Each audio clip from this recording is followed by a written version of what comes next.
जनता के बेटे भी हैं, बेटी भी है, पोते और पोती भी है, परिवार भी है, तो उनके लिए छोड़ दीजिए कुर्सी, त्याग कर दीजिए।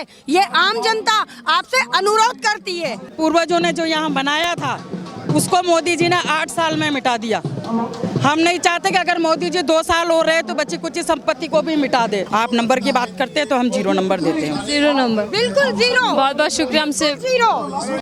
चर्चा की शुरुआत बाद में करते हैं, पहले ये बताइए, बड़ा मुस्कुरा रहे हैं आप लोग, अच्छे दिन आ गए क्या आपके? बिल्कुल, हमारे तो अच्छे ही दिन है। मोदी जी वाले अच्छे दिन ना? नहीं, मोदी जी वाले अच्छे दिन नहीं, हमारे संकल्प सत्याग्रह गांधी जी वाले अच्छे दिन है। और हम चाहते हैं कि हमारे गांधी जी वाले ही अच्छे दिन हमारे पास लौट कर आए, क्योंकि 70 साल में जो गांधी जी ने और जो हमारे पूर्वजों ने जो यहाँ बनाया था उसको मोदी जी ने 8 साल में मिटा दिया। हम नहीं चाहते कि अगर मोदी जी 2 साल हो रहे तो बची कुछ संपत्ति को भी मिटा दे, क्योंकि मोदी जी जो कहते हैं वो करते नहीं हैं।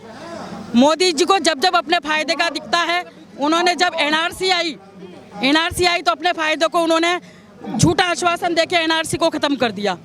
किसान अगर धरने पे बैठे तो उन्होंने बोला एमएसपी गारंटी कानून में वापस लूंगा, क्योंकि उस वक्त इलेक्शन आ रहे थे। इलेक्शन के लालच में उन्होंने किसानों को हटा दिया, लेकिन जो एमएसपी गारंटी कानून लागू होना था वो आज तक भी लागू नहीं हुआ है, क्योंकि वो राइटिंग में आना था, जो राइटिंग में अभी तक नहीं हुआ आया है। क्योंकि हम लोग किसान सर्वोदय मंडल से भी हैं और हमने ये लड़ाई 13 महीने तक लड़ी है एक जगह पर बैठ के, और आज भी अस्थगित धरना है वो। अगर हमारे को एमएसपी गारंटी कानून वापस से नहीं दिया गया तो वो सांकेतिक धरना कंटिन्यू जारी रहेगा। हम चाहते हैं मोदी जी बहुत हो गया, हमारी संपत्ति को हमारे पूर्वजों ने 70 साल में इकट्ठा किया था, आपने आते ही LIC बेच दी, बैंक बेच दिए, रेलवे बेच दी, एयरपोर्ट बेच दी, फिर ये इतना सब कुछ बेच के कहाँ जाओगे? वो 2 को आपने पाल रखे हैं, अडानी और अंबानी, क्या ये सारी संपत्ति उनके परिवार के लिए छोड़ के जाओगे? इस मंच के माध्यम से मैं यही कहना चाहती हूँ कि मोदी जी बहुत हो गया, हमारे वो दिन लौटा दो जब गृहिणी 300-400 रुपए में सिलेंडर खरीद के अपने घर में खाना बनाती थी। आज 1050 का सिलेंडर है। हर गरीब आदमी को सिलेंडर लेने में दिक्कत होती है। मोदी मीडिया गोदी मीडिया बोलती है सिलेंडर बांटे थे इतने लोगों को, इतने करोड़ रुपए का। हाँ बांटे थे ना, सिलेंडर रखे हैं उन लोगों के घर में, उन्होंने सिलेंडर घर में रखे, उन्होंने उसको नीचे से काट के चूल्हा बना रखा है और ऊपर उसको जलाते हैं और उस पर रोटी बनाते हैं, वो सिलेंडर है। क्योंकि एक बार सिलेंडर देने से उसकी कीमत कम नहीं हो जाती है। सिलेंडर को भराने के लिए हर महीने जरूरत पड़ती है, जो 1050 रुपए में भरता है, और हर गरीब, हर आम आदमी उस 1050 को वहन नहीं कर सकता। लेकिन आप लोग ही तो थे वो जो कहते थे नून रोटी खाएंगे, मोदी जी को लाएंगे और मोदी जी के अच्छे दिन की आनंद उठाएंगे। हाँ, वो सारे लोग थे जो मोदी जी के साथ थे कि मोदी जी हमारे वो दिन लौटा दो वापस। हम उसी में खुश थे जब 300 रुपए का सिलेंडर लेते थे और अपना घर चलाते थे। हमें वो दिन नहीं चाहिए आपके, और हम पसंद करते हैं उनको। अगर वो हमारी 70 साल की कमाई हुई पूंजी को वहीं का वहीं रखते। हमने उन्हें प्रधानमंत्री इसलिए नहीं बनाया था कि हमारे पूर्वजों ने जो 70 साल में जो प्लेटफॉर्म तैयार किया था, जो संपत्तियां तैयार की थी, वो उन्होंने 8 साल के अंदर बेच दी। क्या है? लेकिन ये नया भारत है ना, इसमें नए भारत के अंदर नई नीतियाँ आ रही हैं, नए नए तरीकों से काम किया जा रहा है, तो क्या दिक्कत है? क्योंकि चीज़ें बदली भी तो हैं। तो इसका मतलब ये थोड़ी है कि आप हर चीज़ बेच देंगे। पिछले 70 सालों से सब चीज़ चलती आई है और महंगाई इस दर पे पहुंच चुकी है कि जिसकी कोई आंकड़ा भी हम लोग नहीं लगा सकते। थोड़ी बहुत महंगाई झेल लीजिए, क्या दिक्कत है? मैम, हम लोग तो झेल लेंगे, लेकिन आम जो गरीब है वो कहाँ से झेलेगा? उनको तो राशन में, हाँ, उसके बारे में सोचा? उनको राशन तो मिल रहा है। मैं एक सवाल मैं आपसे करना चाहती हूँ। 5 किलो गेहूँ एक आदमी को महीने भर में, क्या वो 5 किलो गेहूँ खाएगा?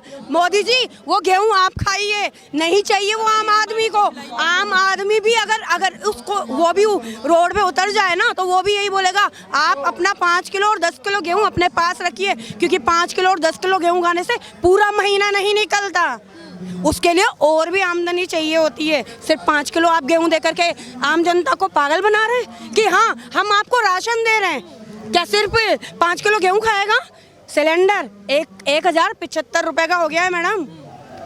कांग्रेस की सरकार में 300 रुपए का सिलेंडर था, 400 रुपए का सिलेंडर था, जिसकी आज कीमत मात्र 3 साल में बढ़ के 1075 रुपए हो गई है, और ये आगे जाकर के 2000 का कर देंगे।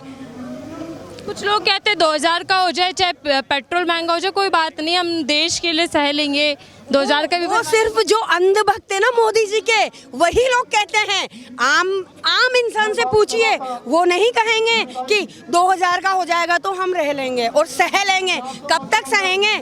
बेरोजगारी इस हद तक कि जिसकी कोई वो नहीं है। हर घर में आज 4 जने बेरोजगार बैठे, एक जना कमाएगा तो आप बताइए कहाँ से सहेंगे? कहाँ से सहेंगे? मैं आपसे पूछती हूँ, अगर आपके घर में सिर्फ आप कमाने वाली और 10 जने खाने वाले होंगे, आप सह लेंगी सिचुएशन से? आपकी पीड़ा बोल रही है, आप भी हमारी जगह ही खड़े हैं, आप भी हमारी जगह ही खड़े हैं, आप भी ये चाहते हैं, है ना? आप भी यही चाहते हैं कि अच्छे दिन वापस आ जाए, वही अच्छे दिन आ जाए जब 350 का सिलेंडर था तो स्मृति ईरानी उसको महंगाई को लेकर सिलेंडर लेकर रोड पे बैठ गई थी। आज स्मृति ईरानी कहाँ गई जब 1075 का सिलेंडर हो गया? जब तो वो कांग्रेस के नेताओं को चूड़ियां भेंट कर रही थी, अब वो कंगन क्यों नहीं देती है सोने के? बेटी बचाओ बेटी पढ़ाओ की बात की गई और महिलाओं के उत्थान की बात लगातार सरकार करती आ रही है। आप महिलाओं की स्थिति कहाँ देख रहे हैं? किस स्तर पर महिलाएं इस वक्त मौजूद है? महिलाओं की स्थिति बहुत खराब है इस वक्त। आए दिन महिलाओं पे अत्याचार होते हैं, नाबालिगों पे अत्याचार होते हैं, क्राइम दिन पर दिन बढ़ रहा है। बेटियां घरों से लेके घरों में भी सुरक्षित नहीं है। हर माँ की बेटी अगर बाहर जाती है और समय पे वापस नहीं आती तो उसे चिंता होती है कि वो लौट कर आएगी या नहीं आएगी। ये क्राइम थमना चाहिए, मोदी जी का हो या किसी भी सरकार का ये नारा हो, बेटी बचाओ बेटी पढ़ाओ।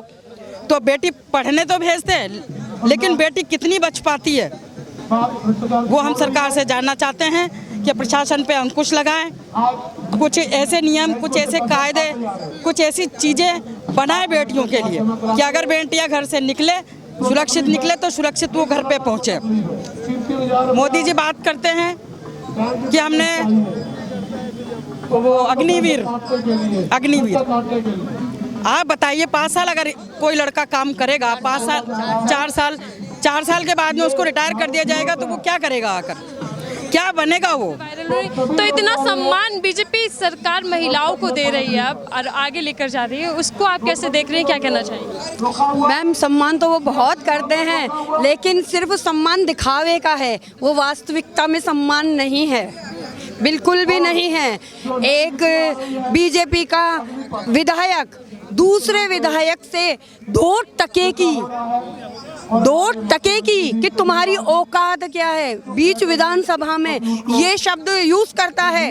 उस टाइम उन महिलाओं की सम्मान की बात कहाँ है?